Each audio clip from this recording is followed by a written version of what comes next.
Pep Guardiola have confirmed that Rodri will not play today match. He got an injury and he'll be out for some times.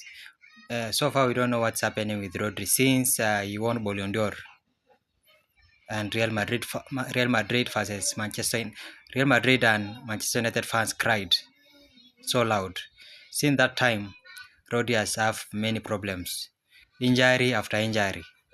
He stayed out for quite some times, and up to now, may, uh, after recovering, he can play one match. The second match is out for injury, and that's uh,